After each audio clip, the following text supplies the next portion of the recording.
Hello, hello. Thank you for joining me today. This is the Spicy Pecan Podcast. Have you ever had a dream that you could do so you could.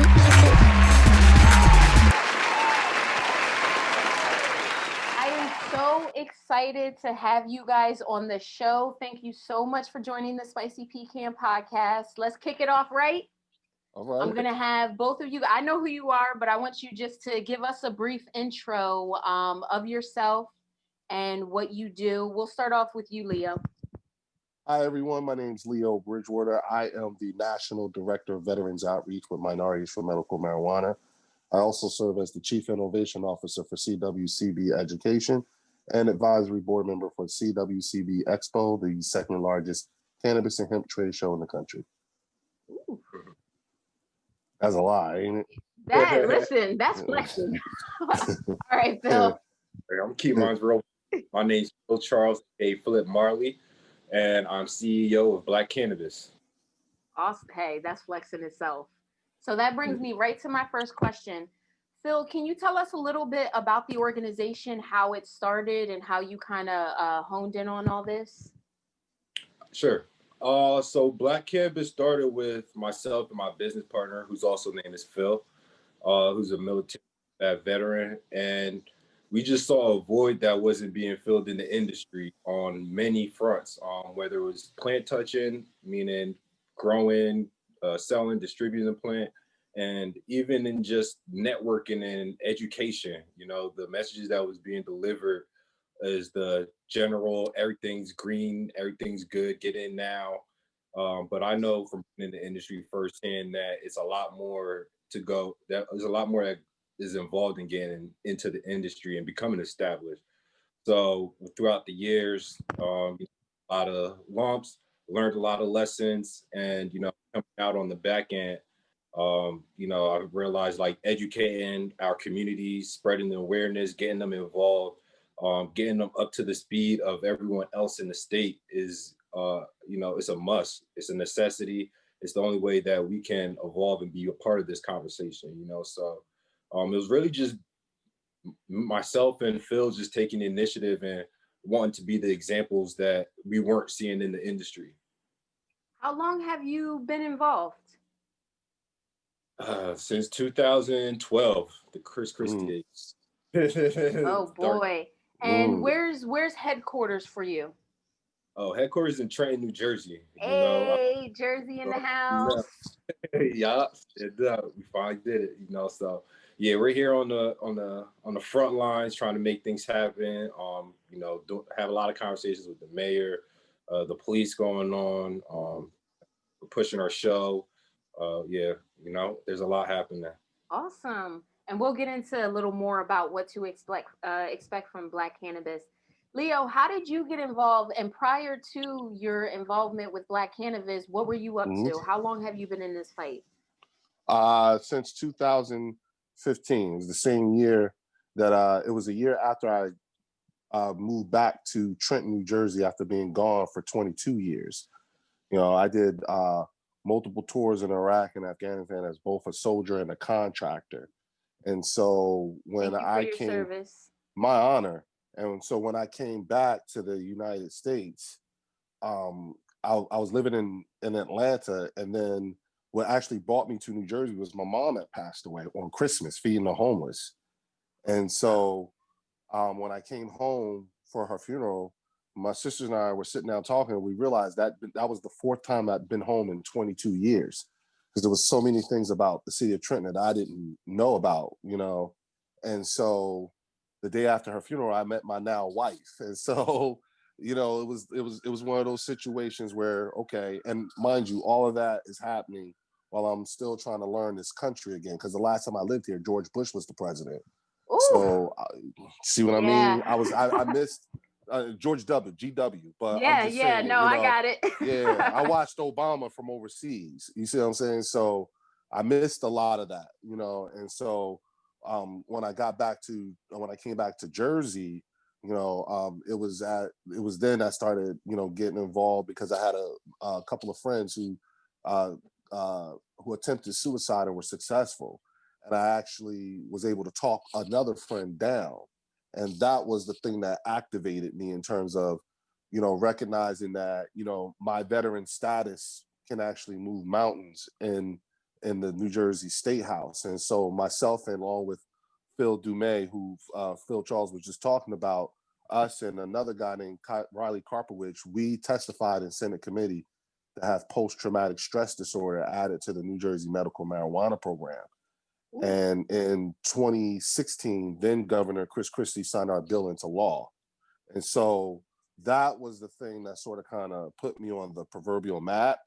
And so, but again, my veteran status allows me it transcends state lines, and, understanding what that means. So I had to be, very cognizant of what it's like to listen to me speak. And so I had to be, my situational awareness had to be acute, because in this realm, what they see is a big, scary black guy, and so I had to, but as soon as you open up your mouth and you have your talking points on cue and you're on point with everything, and given my veteran status, when I'm inside the State House, see, they talk to me different than they talk to you. Right. And so being able to use those one or two more moments that you wouldn't get, I had to have everything on point and be able to assert myself. And so through that is how the business of the cannabis industry revealed itself to me. And so having moved into being on the advisory board for the CWCB Expo and getting exposed to all these, big time companies and big time folks, white folks, who are doing it big in this industry, and looking at it from a global perspective, it catered to that veteran side of me, because you have to understand, as a veteran, see, I am built to be a protector of the realm. See, I'm a soldier. That's what we do. I took an oath to the Constitution of the United States. And so when I make decisions and stuff like that, it's what's best for the realm. I want all things that's best for the realm as I see it. And so it just, and conducting myself in that manner has afforded me the opportunity to, literally be sort of kind of like the spook by the door. I mean, I appreciate that so much, just on the fact that you spoke and were able to be a part of getting PTSD, a part of that. I mean, you're responsible for thousands of people's relief. So thank you so much for that. My honor, Nina, when Phil and Riley and I did all that, at that time, there were just like 7,000 people enrolled in the New Jersey medical marijuana program. That was just 5 years ago. And today we're knocking 100,000. Wow. And so, there's a lot of things. And see, the thing is, most people don't realize, when post-traumatic stress was added to the New Jersey medical marijuana program, that was the first mental health qualifying condition.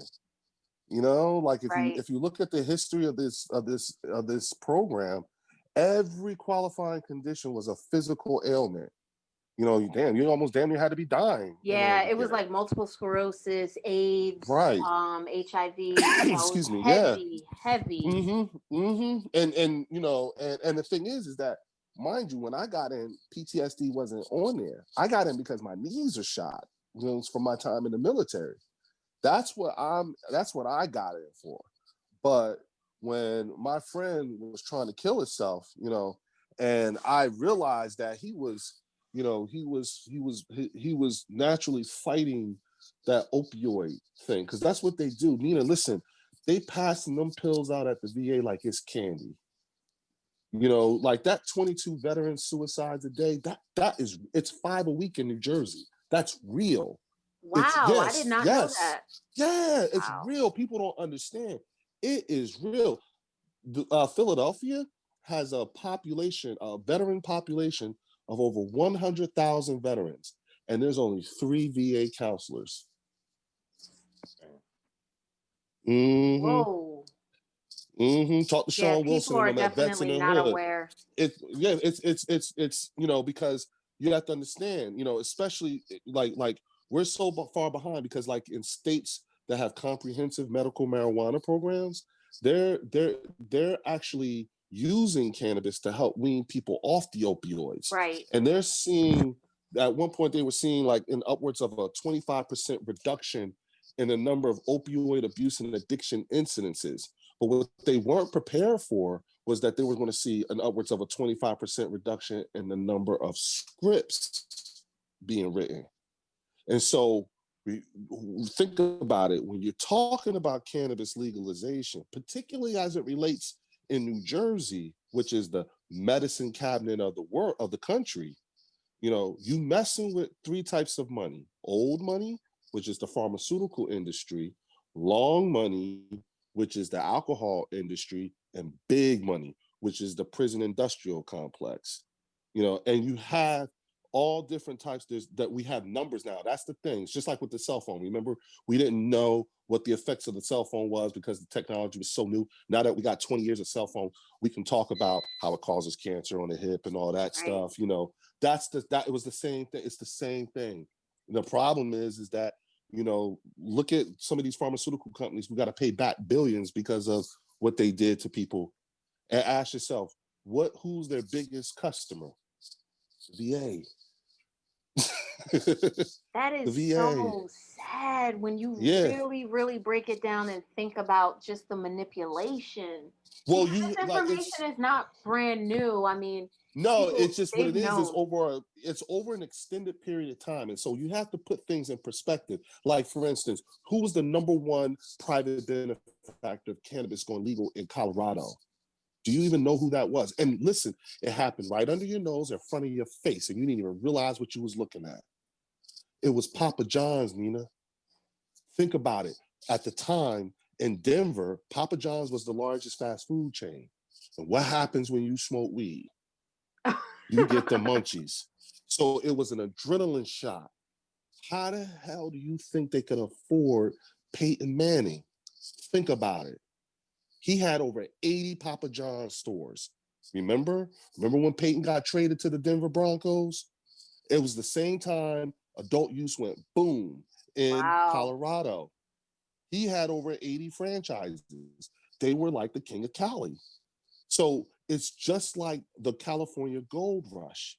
The people who made the most money never even touched the gold. It was the people who sold the pickaxes, the wood, the wheelbarrows, the dynamite, the Levi's jeans. That's where that got started at. Carhartt and all that stuff. That's how it happened. Well, it's the same thing here. And what's being said today is not going to apply 2 years from now. Yeah. Well, let me ask you then, where are we right now with New Jersey? Question 1 just got passed. Mm-hmm. Where are we right now? Well, the thing is when question 1 passed, we actually made history because it passed with 67% of the vote. Now, the reason why that's historic is because we're the only state who's ever gone that high. No other state has gone no further than 60, and we did it with 67. And so you have to translate that. What does 67% mean? Well, that's 2.7 million people who said yes to this on November 3rd, okay? Now, here's the other thing, too. Question 1 on the New Jersey ballot also won in every single county in the state of New Jersey. No county said no to this, okay? Now, the reason why I'm pointing that out is because it's important, because that is after you have municipalities passing ordinances banning the sales of this before it even got right here. This is after years of the Halloween Horror Story. Check your kids' bags. They're going to be putting edible candies in your kids' bag. We and know all that's of a us lie. Sitting there saying, "Are you serious? Hell no! You know how much money that is? Hell no! Ain't nobody giving Hell away. no! Ain't nobody giving away their edibles for free." Yeah, and you know what? Like, think about it, Nina. Every year that story came out. Every year we started dealing with this. And yet, despite all of that, 2.7 million people said yes. So now what that means is that translates for the people is that now we know we got muscle. And now we have to be able to flex. We got to learn how to flex that muscle, because when you look at the current legislation, which remember, January 1st, this goes through. This is now legal in terms of as a constitutional amendment. But we have to have some sort of a regulation process going on. Right. That needs to be in place. Now, today is November 30th, and which means that at minimum, we are at least 2 weeks away from them getting ready to go out on Christmas break, and they ain't gonna come back until the middle of January or sometime after the new year.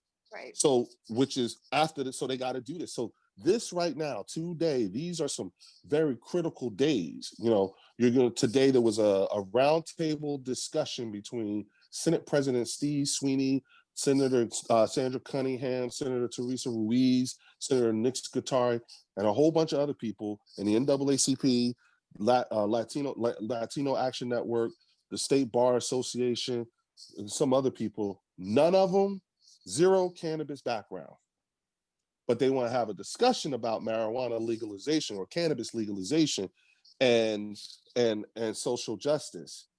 And so today's listen to these people talk, you know, it was interesting because I realized in their minds, when they talk about social justice for them in terms of cannabis legalization is all wrapped up in automatic record expungement. They don't realize that social justice, particularly as it relates in the cannabis industry, there needs to be a very serious conversation about the actual industry, the actual business of it all. And they're not doing that. And let's get down to it, the actual money of it all. And the money, yeah. Well, the thing is that the money is the money too, but that was they're a little off with that too. Like this current version of the bill that they have out, they want to make sure that, you know, they want all the money to go directly to the municipalities. You know, okay, are you serious right now? Well, this is Jersey. It would essentially just be taxed at a certain rate, and then that would go. Okay. No, yeah, but they want it all to go there. But see, the thing is that tells you they don't, you know, lack of education is a big issue. You do that, then you're undercutting the CRC. What's the point of having the CRC? Right. The CRC's job is to direct where that funding goes in a certain particular manner. And so listening to these people talk, you know, you realize that even when it comes to the traditional organizations, the cultural organizations like the Latino the Latino Caucus, the New Jersey Legislative Black Caucus, the NAACP, they are grossly off track when it comes to how they're approaching this whole legalization effort. They've largely ignored that business part of it all. And that's where, you know, that's the disconnect. And one other thing, and it's important to point this out, after all of those things in that voting process, after all those stories and all those cautionary tales and Armageddon description, the fact that 67% of New Jerseyans said yes to this after ordinances and stuff shows that there's a very serious disconnect between lawmakers and the people. A serious disconnect. I think if 2020 taught us anything, it was that fact right there. It was a reiteration of the fact that we have people in power who are so off base with regular Americans. And I'm not even getting into specialized groups, but just the average American. They're not living that life, and they have no idea what those people really want, what we want.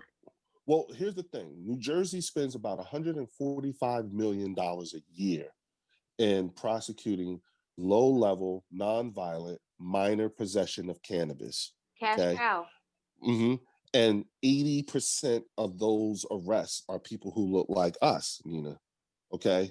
So arresting Black people, Black and brown people for this plant in this state, that's a thing, okay? That's a very real thing, evidenced by the ACLU's arrest report. But there's another report that lists the amount of use of force by police in this state. And lo and behold, 80% of those aren't people who look like us, Nina. You know what I'm saying? So again, a thing in this state is arresting us and beating us. Those are things. You want to know what else is a thing in this state? Cops kill themselves. That's a thing. That's a very real thing. Steroid, roid rage, and all that stuff amongst police officers, a very big thing. And so folks are not under again, remember when I said old, long, and big, you listen to these lawmakers, they actually believe police officers are victims of the war on drugs as well. Hence, and that because they submitted a bill that was 206 pages long, over 95,000 words, and the term social equity never showed up once in that bill. And then presented it to everyone and said to our faces that it's the best bill in the country. They said that and said social justice, but it's not in there. You don't even see it. You can count the number of times police is mentioned in it, law enforcement. They also have wording in that language in there that has, the state of New Jersey may, or the CRC may, fund something or whatever. Okay, listen, I gave oral testimony and I told those senators to their faces, anywhere in this legislative bill where you see the term may, I want you to delete that word and then reinsert shall. Because we all know, let's keep it all the way 100. Anytime the state of New Jersey may do something, we're screwed. Yeah. They're not going to do that. We are screwed. Yeah. Come on. And I'm looking at some of them senators and they just going, yeah, you're right. Yeah, you got a point. Yeah, come on. Yeah. Like, we ain't dumb. I'm not dumb. I mean, damn, I know I was born at night, but it wasn't last night. Come on. So let me ask you, Phil, how do you take this information and distribute it to your members? Like, how are you deciphering all this stuff for the people who are in the organization? Well, he's like, hold up, I'll let Leo do that. Yeah, that's one of the reasons we have like Leo on the team. But outside of that, the way we set up Black Cannabis is really Point Falls. We have the ancillary side of things that we got things covered on. And through our network, we got the actual plant touching side of the business, covered as well. And like that's one of the things that people aren't mentioning, like the difference of where we are right now, 2020, compared to 5-6 years ago. There's not a lot of us in the space, but they are a lot where we had 5 years ago. And with that being said, a lot of these people that have made names for themselves out west or already over on the East Coast, wherever it may be, they're looking at Jersey. So right now it's more so on figuring out, what other states have done, similar like Massachusetts, states that have recently legalized, and it was and setting ourselves up to create businesses, to get licenses, and whether it's head shops, lounges, whatever the case may be, setting ourselves up. The laws are going to be the laws, I just think putting together the right team and just understanding what the laws are going to be is important. Now, I also want to say, I just want to say, Nina, strategic partnership is where we at right now. You have to look at it like, there's a lot of things. I do a lot of hooping and hollering. Okay, I do. You do a lot of educating. That's what I would call it. I hope so. But when you're dealing with Flintstones, because remember, we got Jetsons and Flintstones, and this cannabis game, this is a Jetsons game, and we're asking Flintstones to write rules to it. So there's a lot of things that we have to do, but the strategic partnerships, those are where we at right now. If this was a television show, we're in season 8, episode 4. You know what I'm saying? A lot of people in New Jersey are still in season 1, episode 7. Spoiler alert, it's not a gateway drug. That's the season 1 finale, but we need you. And so what are we talking about in season 8? Well, the establishing and cultivation of international trade routes, the strategic partnerships between, setting up the infrastructure for interstate commerce. There's import export, aspects that we have to start preparing ourselves for, because the jobs to facilitate that here on the U.S. side do not exist. But there are places outside of the United States where this is already in place. Yeah. I was summoned to the consulate for the Czech Republic to meet with the ICCI, the International Cannabis and Cannabinoid Institute. This was a couple of years ago. And, it was just to give them a brief update on what was happening here in New Jersey. And I was actually invited to come to their meeting, their big meeting with the WHO in New Zealand that year, where they announced that cannabis was, the way they were moving with this, because what they did in Europe is that they went with the science first and then they rolled out the industry. See, we did it ass backwards here. And so that's why things are the way that they are and why they're so advanced. But you know what, Nina? The ports of Bayonne and Newark had already been divvied up by them. They're just trying to figure, they're trying to figure out how do they best, how do they streamline the route between Atlantic City and Medellin. It already exists. Most people don't realize you can get from Atlantic City, you can fly from Atlantic City to Columbia for $59 round each way. So let me ask you, because a lot of the stuff you're talking about is very high level, right? That's season 8.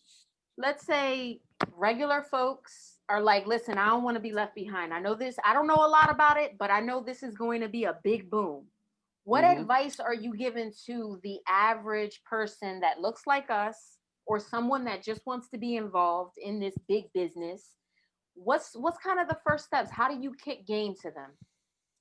The first thing I would tell them is this: to first get yourselves activated, re-engaged in the political process.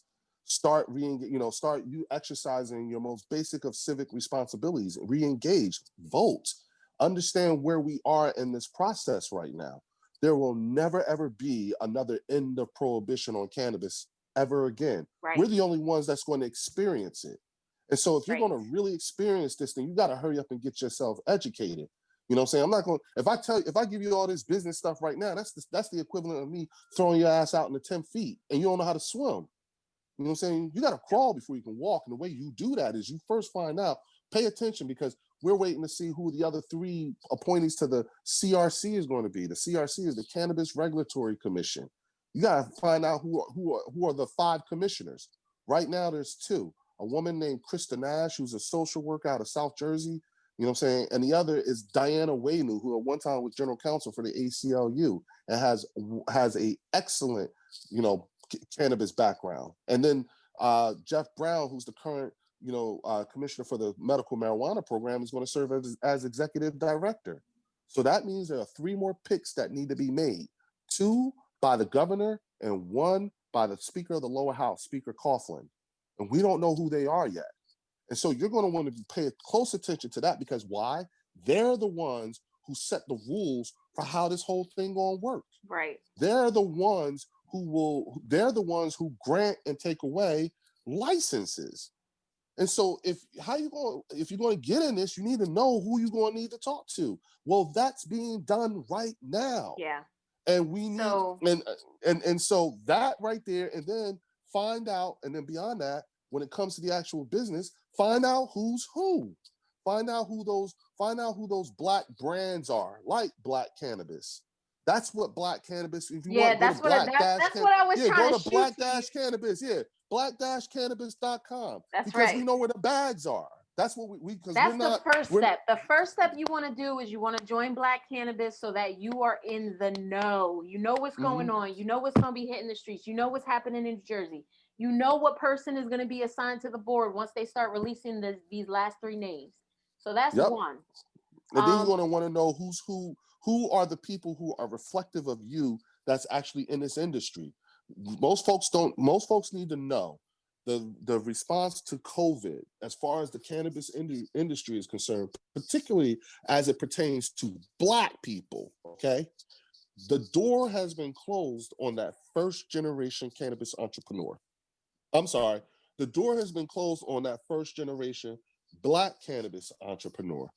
Okay, that door is closed because the reason being is if you were to go to the Department of Health right now, you couldn't, I don't care if you had $1 billion, you're not going to get a license because there ain't nobody at work right now.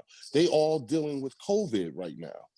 You see what I'm saying? Yeah. So you're not going to be able, so right now, that first generation cannabis entrepreneur, you know what they're charged with right now? All of them, be it Black, white, whatever. They're now charged with building the infrastructure for the first generation worker bee, because we're one of the few industries that still need human hands. And when you take in the fact that 50 million people just applied for unemployment benefits a couple of months ago, and the GDP contracted by 32 points in one quarter, and the stock market didn't have a comparable contraction, that means that these Fortune 500 companies have figured out how to make money without people. So what is the percentage of those 50 million people that are going to have jobs to go back to? What is the percentage of those people that are going to go from kind of curious to kind of serious? Yep. And what our industry did is our industry just showed everybody that it's pandemic proof. First, remember how they messed it up, Nina? First, we was unessential. Then we became an essential business, you know, because you got people. Look, at the end of the day, the entire country, you can even say the world, but I'll just keep it at the country, okay? The entire country qualifies for a medical marijuana card just off of anxiety. When you look at, especially when you add in the factors of the current racial and political climate of this country, we all qualify for a medical marijuana card. And be honest with you, I subscribe to the thought that all consumption is medicinal. Because if you talk to people who claim they've smoked this from a recreational standpoint, if you listen to the who, the why, the when, the where, and the how, they sound like patients. So you got a lot of people out there who are medicating and don't even know it. And so for Black people as a whole, our understanding of this plant in a formal educational perspective is grossly below basic as a whole. So we need to know, so you need to know who are those Black brands that are already out there, like Black Cannabis, like Elevate Cannabis. You see what I'm saying? Yeah. Like Mary and Maine. You know what I'm saying? Like Simply Pure, Wanda James, Hope Wiseman, Shayuna Dataji. You know, you need to know who's who, because this business is very, very incestuous. It's less than 2 degrees of separation between us. We all know each other. If you look at the organizations who are leading it, Minorities for Medical Marijuana, I promise you that if you were to, even in that organization, there is not one aspect of the hemp and cannabis industry that there is somebody who's a member of. It's their business to fill that part. You can find everybody right there. You know, then you look at MCBA, you know what I'm saying? These are all organizations that have been doing this for years, put in a lot of work right here in New Jersey. But you never, you talk to regular people, they don't know because they don't know where to find us. You know, it's like being at the cool kids table. Phil, what are the future plans? What are you expecting with Black Cannabis? What's on the pipeline? What are you guys planning and cooking up right now? Without going too in depth, the overall goal of Black Cannabis is to be the largest employer of Black and brown people. Ooh, I felt that in my heart. Yes, I love it. Yes. In order for us to do that, we need to infiltrate every single aspects of the industry. So any and everything that you see as far as the cannabis industry goes, Black Cannabis is going to be making its footprint in that space, whether it's cultivation, CBD. You know, we have our magazine coming out real soon. We have multiple shows, all types of things. You know, I go on for days, but that's our number one goal, is to become the number one employer of Black and brown people in the industry. So Yeah, there's no end to like what Black Cannabis is doing. International, national, yeah, sky's the limit. Nice. Now, fun question. What's your favorite strand? What's your favorite strand, Phil? You tell me. Oh man. All right. So for one, like I just love the plant in general, but if there was to be one strain that I can't live without and I have to smoke every day, I have to say Master Kush. I'm a Kush. Okay. All right. And I know you've had the best of the best, the connoisseur, like the crazy stuff. What about you, Leo? I know you got something up your sleeve. That's it right there. That's my favorite strain right there. All right, You so I could gotta get with y'all because I've never even had that before. I thought Bridge I Bridge was cool. H2O. Yeah, you can find it at Harmony dispensaries up in Secaucus. It's a heavy indica. It's 21% THC. Yeah. So yeah. Let me. This is my Prince Hakeem move right here. So when I say, baby, when I say he got his own strain, the man got his own strain, and that's Oh also wait, my is answer. that your strain? That's my face. Hell yeah, that's me. Yeah. No. But I know that you do have your own. Don't you have your own strain? Strain. That's it. It's Look, you called see my Master back? Kush. No, it's called Bridge H2O. Oh, it's called Bridge H2O. Okay. And that's what it looks like. That's it. Yeah. You got it. That, Listen. I'm coming to Trenton. I'm coming to hey. Trenton. I gotta pick up mine. It's only triple line. Yeah, Exactly. and see that to me, that's also the answer in terms of like what's happening with Black Cannabis, because that's the thing. We're like the Wu-Tang Clan of the cannabis industry. All the members are in. We have to be what we're preaching about. And so remember when I said strategic partnerships and stuff like that? There's an example of that. That's a strategic partnership. This right here, Jersey Cat, that's also another strategic partnership. Uplifting. This is a Black designer from Trenton, New Jersey. We have we're in discussions with all Black multi-state operator to come straight to Trenton, and also down in South Jersey as well. We're that's what I just had a staff Zoom call at like 4:00 in the morning 2 nights ago, because one of my partners is in Ethiopia right now setting up shop, because we got to get ready to start moving stuff in and out of the country right now. Like, it's not just in theory. None of the things that we're saying, none of the stuff that we're talking about is actually theoretical for us. This is actually happening. Yeah. And what we're building because the thing is that when the time comes and we say, okay, when everyone wants to know, where do we go? What do we do? Blah, blah, blah, blah. We have to be able to say, okay, this is where you go. This is what's happening. Here are the turnkey, projects right now. People want to know what can they invest their money in and all this other stuff. I'm not a financial planner or anything like that, but I know where some bags at. Oh, I know you do. Go take a look at Obsidian Elite Investment. There you go. Those are all Black people who are looking at Black businesses looking to fund. And you only have to have like a $500, $1,000. You know what I'm saying? It's stuff like that. But if you don't know, if you don't know who to talk to or who to go or where to go, it don't mean nothing. And you don't realize we out here. Yeah. So it's not even about trying to get money for people to get in here. It's about trying to get money for people already here. Yeah. What about that first generation? I mean, listen, I've been preaching this to everybody.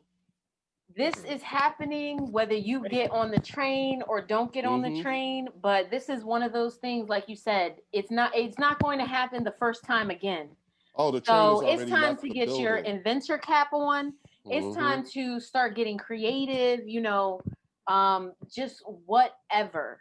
Get your foot in some way, shape, or form, and Black Cannabis will be able to navigate you through.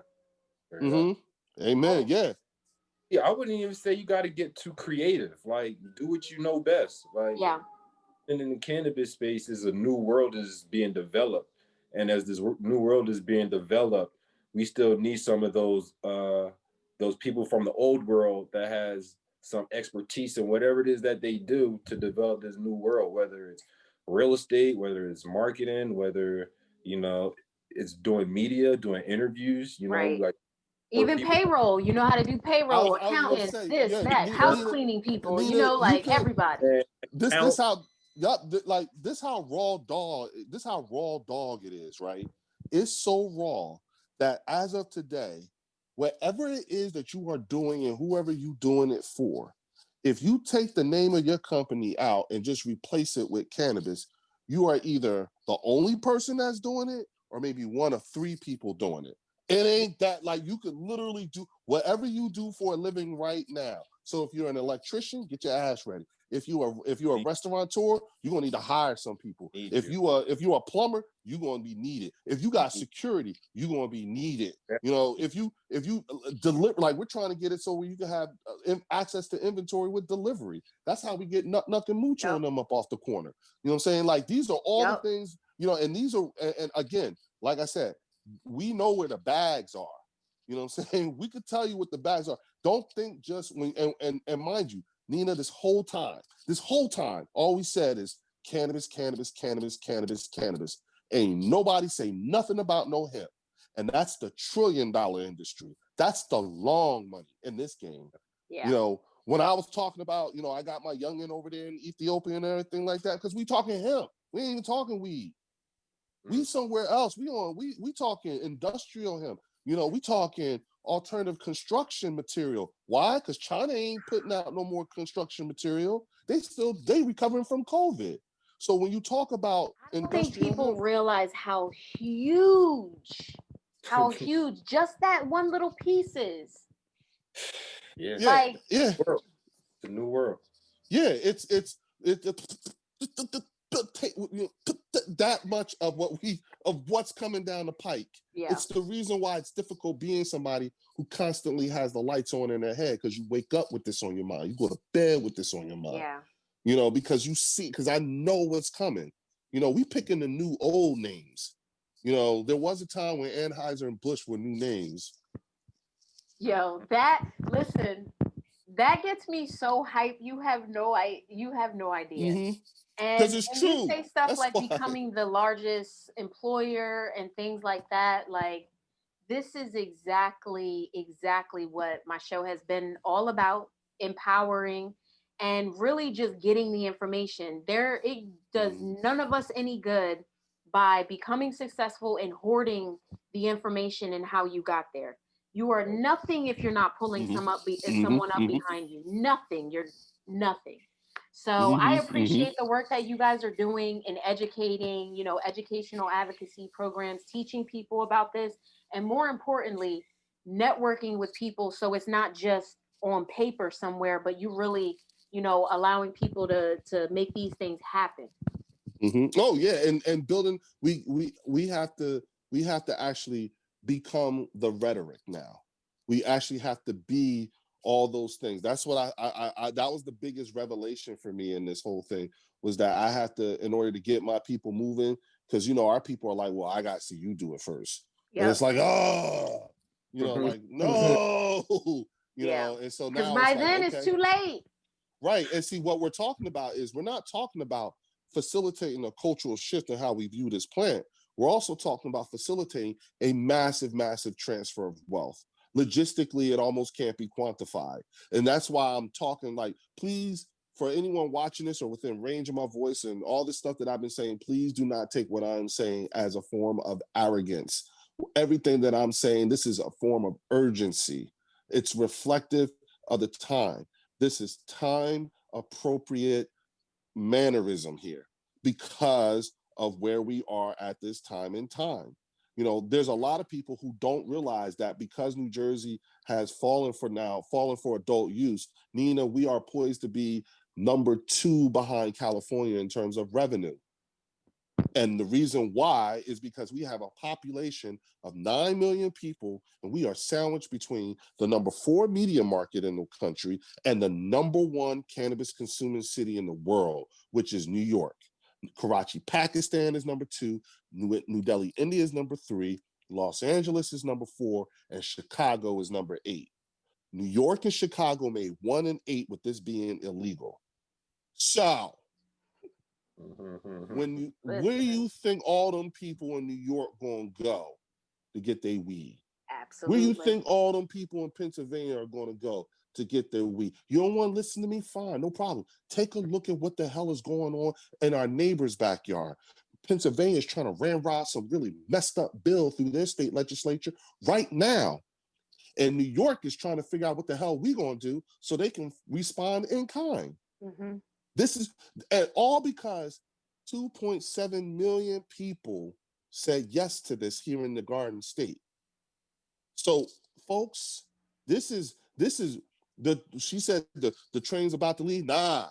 If you are somebody who still needs convincing that you need to be doing this, we are not the guys to talk to. Right. That was a couple of train stops ago.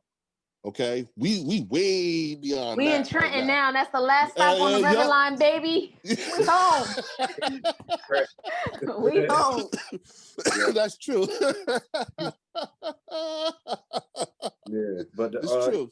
What Leo said, like this is one thing we can't have CT on. Like, we're working with the utmost urgency, and if there's anyone out there, anyone of your listeners who are interested in the space and are ready to go, have that urgency, visit black-cannabis.com and contact us. That'd be the quickest and best way to start getting the ball rolling.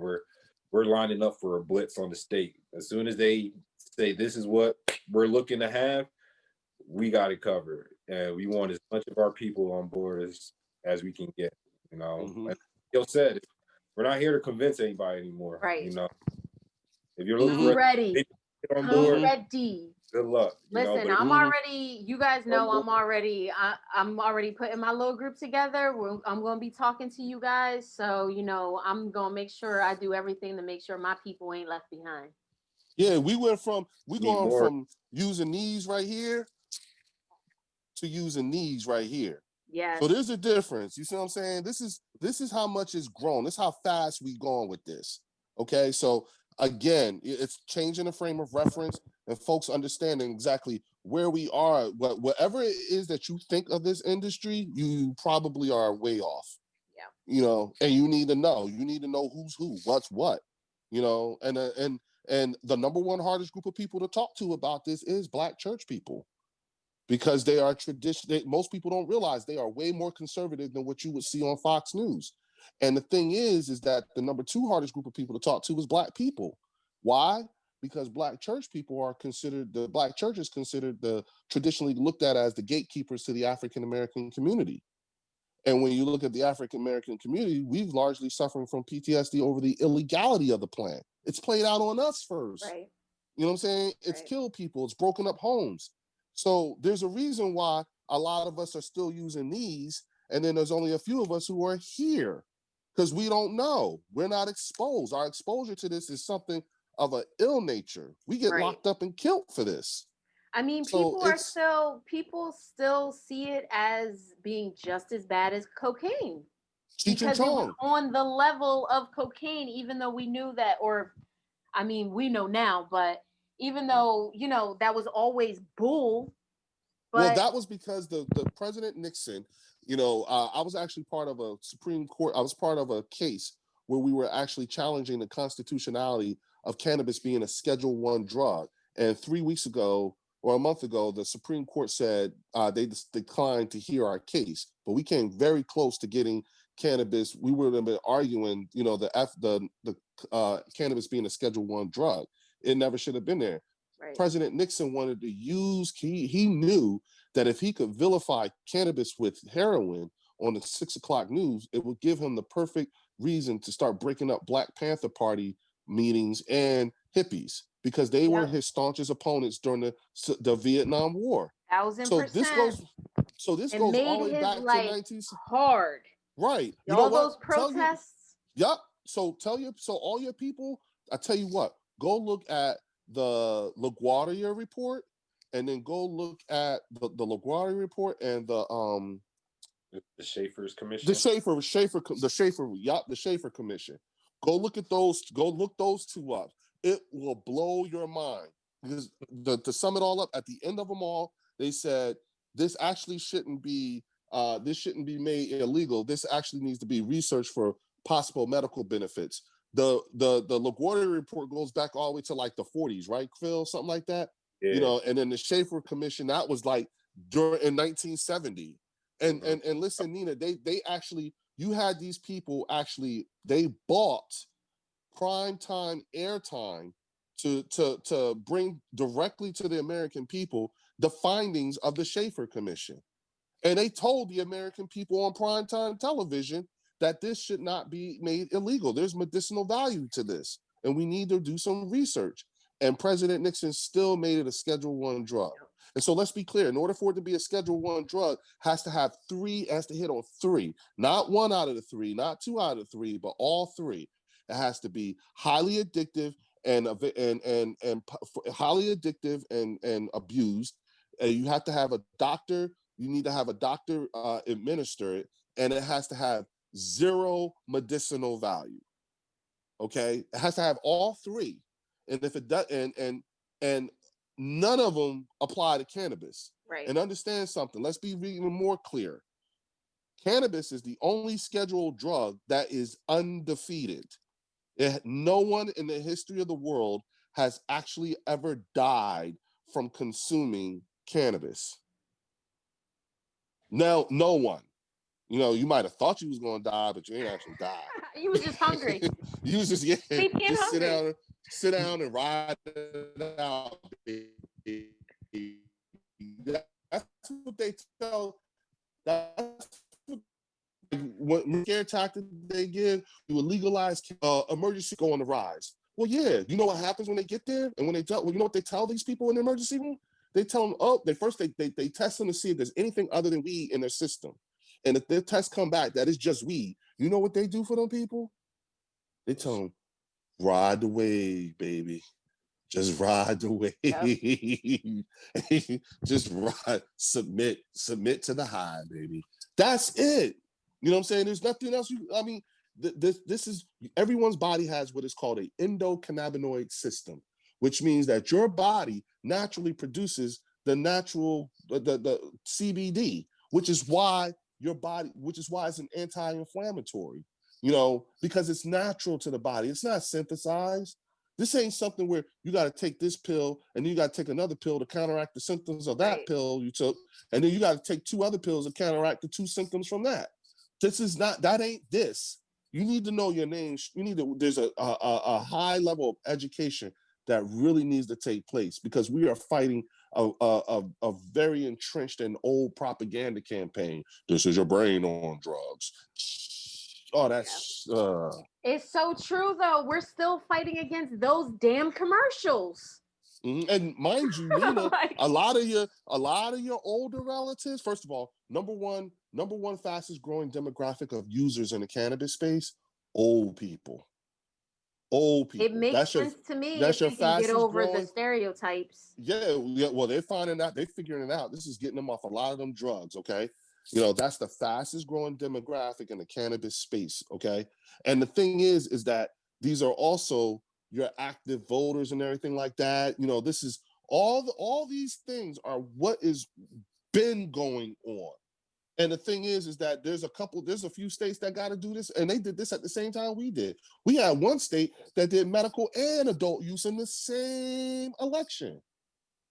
So it ain't just Jersey that you have to think about. Right. And that's where Phil and I and Philippe and all the rest of the guys at Black Cannabis, you know, we all over the country right now, mama. For real, we all over the country. Listen, and overseas. I'm loving it. I want to say thank you so much for you guys' time and just educating us. I mean, you just dropped so much information. People might have to watch this twice, but it's just all up there. You know what I mean? So I definitely appreciate you guys gracing the show with your presence. I would love to have you back, especially after maybe directly after everything, the rules come out. Maybe I could grab you guys real quick before it totally blows up, because I know you guys are going to be so, just everywhere. But you know I appreciate find me after the Senate votes for this. Find me after the Senate votes for this. before January 1st. So at least we saying? can do something where, I mean, Leo, I or not Leo, but Phil, I know you said that you guys are going to start having a show. So maybe I can just direct people to whatever show you guys have. But at some point, yeah, you guys got to make sure you either come back to this show or air something that, you know, gives like, all right, these are the rules. This is what's going to be happening, just because, you know, a lot of people do want to be involved. They just don't know where to step. Yep. So, you know, I appreciate what you guys do with Black Cannabis and just all of the activism around it. What I'm going to do is I'm going to send you a copy of the joint letter that a lot of local organizations to New Jersey and organizations with a national presence and industry folks, we came up with a joint letter to present to our lawmakers right now. Okay. And I'll send it to you so that you can send it, so that you can post it up there for your viewers to read, to see, because this is, you know, M4MM, NCIA, Women Grow, you know, a lot of organizations have signed on to this letter. And this is in response to where we are currently. And it's a joint letter that's going to all of our lawmakers to say, hey, look, this is, now you're hearing from the cannabis people, not the traditional folks like the NAACP and the African American Chamber of Commerce. Nothing against them. They're just not time appropriate in their education on this plan. That is a fair assumption. And, I mean, nothing, you know, that is fair. Not trying to discount. I'm a member of the NAACP, and I can tell you that shit is fair. You're actually being pretty kind. Right. I mean, I could say, you know, like my frustration now, but it's just that, you know, and I think I told you this before, if they was to say, we're going to put all our resources and everything behind you right now, it'd still be too late, because before we can get you time appropriate in your understanding of this industry, you know what I'm saying? And talking beyond automatic record expungement and social justice, and because getting through all the layers of your organization and doing all of that. Yeah, because that's the Black church people. Mm-hmm. You know, like when they look back on this, you know what I'm saying, what's required of us right now is to think 5-10 generations down the road. You see what I'm saying? Right. And we have to put in mechanisms that make sense, so that if it don't make sense, then those mechanisms can be enacted to make it make sense then. You know, what happens when social justice isn't a thing anymore? What happens when we bred out everybody who has ever had to do anything with a cannabis, a cannabis charge or something like that? Yeah. You know how many people actually are in prison for 30 years for bootlegging now? Them people ain't, you know. Right. You know, like it's not that big of a thing like that, you know. So, you know, that's very difficult to get people to do when you live in an instant gratification type of society, such as the one we live in. You know, mind you, while you're simultaneously going through an opioid abuse addiction epidemic and a COVID-19 pandemic, you know, so we got hit hard, you know, and so the time for oxymoronic politics and all that stuff, you know, those are over. I'm a straight shooter. As a soldier, I'm built to be a protector of the realm. I want what's best for the realm, all things that's best for the realm as I see it. And so for me, what's best for the realm is for this to happen in the ways in which we are talking about and fighting for you. Yes. You know? Best for the realm. Amen. Wakanda forever, amen. Baby. That's right. Wakanda. That's right. Today was his birthday. Happy birthday, Chadwick Boseman. Yes. Today would have been his 44th birthday. Damn. Oh man, that was such a sad story. But we always will have Black Panther. Thank gosh. Well, we got Black Cannabis. That's right. And we got Black Cannabis. And that's the perfect way to end it. Guys, thank you so much for your time. I appreciate the information, and we will definitely have you guys back for sure. Yeah, I'll send you the email. I'll email you that document in a minute, okay? You got it. Thank you so much. Bye, Nina. See ya. Later, Phil. Thank you for listening to Spicy Pecan Podcast.